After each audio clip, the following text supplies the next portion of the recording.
കണ്ണൂർ മൊകേരിയിൽ കാട്ടുപന്നി ആക്രമണത്തിൽ കൊല്ലപ്പെട്ട കർഷകൻ ശ്രീധരന്റെ മൃതദേഹം സംസ്കരിച്ചു. വെള്ളിയായിലെ വീട്ടുവളപ്പിലായിരുന്നു സംസ്കാരം. ജനപ്രതിനിധികളും രാഷ്ട്രീയ രംഗത്തെ പ്രമുഖരുമൊക്കെ വീട്ടിലെത്തി ആദരാഞ്ജലികൾ അർപ്പിച്ചു. വനവകുപ്പ് പ്രഖ്യാപിച്ച നഷ്ടപരിഹാര തുകയുടെ ആദ്യ ഗഡു ഇന്ന് കൈമാറും. ഫെലിക്സ് ചേരുന്നുണ്ട്. ഫെലിക്സ്, എന്തെല്ലാമാണ് വിശദാംശങ്ങൾ?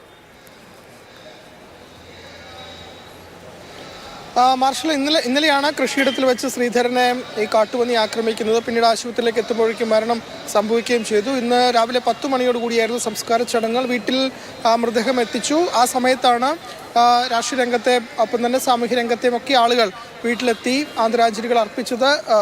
വടകര എം പി ഷാഫി പറമ്പിൽ, ഒപ്പം തന്നെ CPMന്റെ സംസ്ഥാന കമ്മിറ്റി അംഗം P ജയരാജൻ തുടങ്ങിയ നേതാക്കൾ വീട്ടിലെത്തി. തുടർന്ന് വീട്ടുവളപ്പിലായിരുന്നു സംസ്കാര ചടങ്ങുകളൊക്കെ നടന്നത്.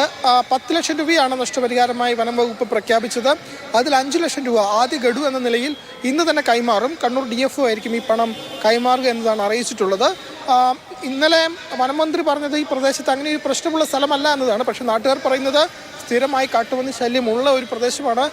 ധാരാളം കാട്ടുപന്നികളാണ് അവിടെ കൃഷി നശിപ്പിക്കുന്നത്. ഒരു മരണം സംഭവിക്കുന്ന ആദ്യമാണെങ്കിൽ കൂടി അവർക്ക് സ്വൈര്യമായി കൃഷി ചെയ്യാനോ വിളവെടുപ്പ് നടത്താനോ കഴിയാത്തൊരു സ്ഥിതിവിശേഷം ആ പ്രദേശത്തുണ്ട്. അതുകൊണ്ട് ആളുകൾ പറയുന്നത് ഈ ഇറങ്ങുന്ന കാട്ടുപന്നിയെ വെടിവെച്ച് കൊല്ലണം, അതിനുള്ള നടപടികൾ വളരെ വേഗം നടത്തണമെന്നതാണ് നാട്ടുകാരുടെ ആവശ്യം.